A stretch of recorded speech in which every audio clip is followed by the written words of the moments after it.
దేవుని పిల్లలుగా మనం అనేక పర్యాయాలు వాక్యం వింటూనే ఉన్నాం.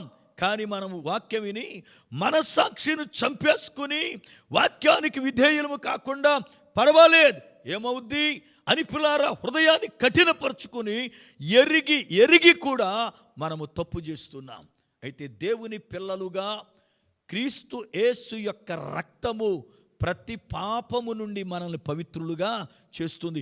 ఎప్పుడూ దేవుని మందిరానికి వచ్చి మనం పాపాన్ని ఒప్పుకున్నప్పుడు కాదు. అక్కడ వ్రాయబడిన మాట, ఆయన వెలుగయ్యున్న ప్రకారం మనమును వెలుగులో నడిచిన ఎడల. ఆయన వెలుగయ్యున్నాడు, మనము కూడా ఆయన వెలుగులో నడిస్తే అనగా క్రీస్తులో నడిస్తే క్రీస్తుకి మనకు అన్యోన్య సహవాసం ఏర్పడుతుంది. అప్పుడు ఆయన మన పాపాన్ని కడుగుతాడట. అది అద్భుతమైనటువంటి మాట. ఎందుకో తెలుసా, యేసు ప్రభు దారిపోయే పతోడు పాపాన్ని కడుగుతాడని రాయబడలా. యేసు ప్రభు దగ్గరికి రాగానే ఆయన రక్తం చేత కడిగేస్తాడని రాయలా. నీవు ఆయనతో అన్యోన్యమైన సహవాసము చేస్తే, అన్యోన్యమైన సహవాసం ఎప్పుడు కలుగుద్ది? ఇద్దరు కలిసి సహవాసము చేస్తే, ఇద్దరు కలిసి ఫ్రెండ్షిప్గా ఉంటే, ఇద్దరు కలిసి చక్కగా సహవాసముగా ఉంటే, ఇద్దరు కలిసి నడిస్తే అప్పుడు పులారా నీ పాపాన్ని కడుగుతాడు అంటాడు. అయితే మనం క్రీస్తులో అన్యోన్య సహవాసం గలవారమా? క్రీస్తుతో మనకు సహవాసం ఉందా?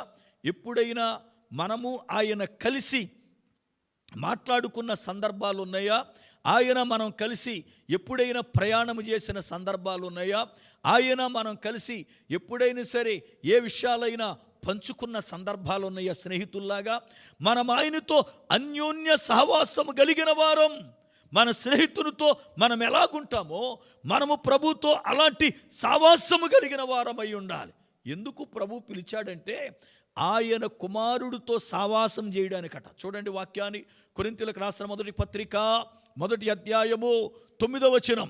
కొరింథీయులకు రాసిన మొదటి పత్రిక 1వ అధ్యాయం 9వ వచనం. మన ప్రభువైన యేసుక్రీస్తు అను తన కుమారుని సహవాసమునకు మిమ్మును పిలిచిన దేవుడు నమ్మదగినవాడు. దేవునికి స్తోత్రం, హల్లెలూయా. మనలను ఎందుకు పిలిచాడు ఆయనంటే ఆయన కుమారుడైన యేసుక్రీస్తు ప్రభువారితో సహవాసము చేయడానికి, యేసు ప్రభువారితో సహవాసం చేయడానికి. అయితే ఇంతకీ మనం సహవాసం చేస్తున్నామా? మనకు ఆయన స్నేహితుడయ్యాడా? ఆలోచించండి. మనకు ఆయన స్నేహితుడయ్యాడా? మనం పాటలు పాడేస్తున్నాం కదా, స్నేహితుడు ప్రాణప్రియుడు ఇతడే నా ప్రియ స్నేహితుడు. ఈ పాట నువ్వు పాడితే సాతానుగాడు పక్కు నవ్వుతాడు. బుద్ధి లేదు, నీకెప్పుడు ఆయన స్నేహితుడయ్యాడు? అసలు నువ్వెప్పుడు ఆయనతో స్నేహం చేసావు? అసలు ఆయన ఎప్పుడు నీతో మాట్లాడాడా? ఎప్పుడైనా మీరిద్దరు కూర్చుని సావాసం చేశారా? మీరిద్దరు కలిసి ఎప్పుడైనా ఎక్కడికైనా మీటింగ్కి వెళ్ళారా అని వాడు నవ్వుతాడు మన పాటలు చూసి కదా. ఎందుకంటే సావాసం లేకోకుండా ఎలా పాడతావు నువ్వు ఆ పాట రాసిన ఆయనకున్న అనుభవాన్ని బట్టి రాశాడు. నువ్వు పాడేయడం కాదు, నీకు పాడడానికి నీకు అనుభవం ఉండాలిగా. పాడే నువ్వు ఆ యొక్క అనుభవంలో ఉన్నావా? అంతేగాని పాటలు పెదాలతో పాడడం కాదు, ఆ అనుభవంలోకి వెళ్ళి పాడాలా. ప్రభువుతో నువ్వు సావాసం చేస్తే నా స్నేహితుడు ఆయన అని నువ్వు చెప్పగలవు, నా స్నేహితుడు ఆయన అని నువ్వు పాడగలవు. ఈ రోజున సావాసము లేకుండా, స్నేహము లేకుండా పెదాలతో పాటలు పాడితే దానివల్ల ప్రయోజనం ఏంటి? దేవుడు మహిమ పొందుతాడా?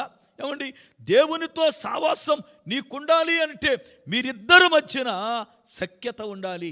ఆయన వెలుగై ఉన్నాడు గనుక నీవు వెలుగులో నడవాలి. వెలుగులో నడవాలంటే ముందేం జరగాలి తెలుసా? మనము చీకటిలో ఉన్నాము గనుక ఆశ్చర్యమైన తన వెలుగులోకి రావాలి. దేవునికి స్తోత్రం. మనం చీకటిలో ఉన్నాము గనుక ఆశ్చర్యమైన ఆయన వెలుగులోనికి ముందు మనం రావాలి. ముందు మనం వచ్చినప్పుడు అక్కడ నుండి ఆయనకు మనకు సావాసం ఏర్పడుతుంది. ఆయనతో నడుస్తాం. బైబిల్ అంటుంది అన్యోన్య సహవాసము గలవారమై.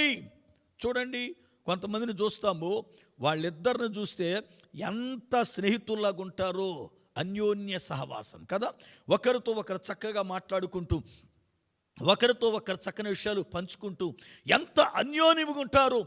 ఎలాంటి గలిబిలు వచ్చినా ఇద్దరి మధ్యన పొరపచ్చ లేకుండా, గొడవలు లేకుండా, ఒకరినొకరు విమర్శించుకోకుండా, ఒకరి ఎడల ఒకరిపై ద్వేషం ఉంచుకోకుండా ఎంత అన్యోన్యత అనేది వారి మధ్యన ఉంటుందో ఆలోచించండి. ఈ రోజున దేవుని పిల్లలుగా అట్టి అన్యోన్యమైన సహవాసం దేవునికి మనకు ఉండాలి. దేవునికి స్తోత్రం. అట్టి సహవాసం దేవునికి మనకుంటే అప్పుడు ఆయన కుమారుడైన యేసు రక్తం ప్రతి పాపము నుండి మనలను పవిత్రపరుస్తుంది.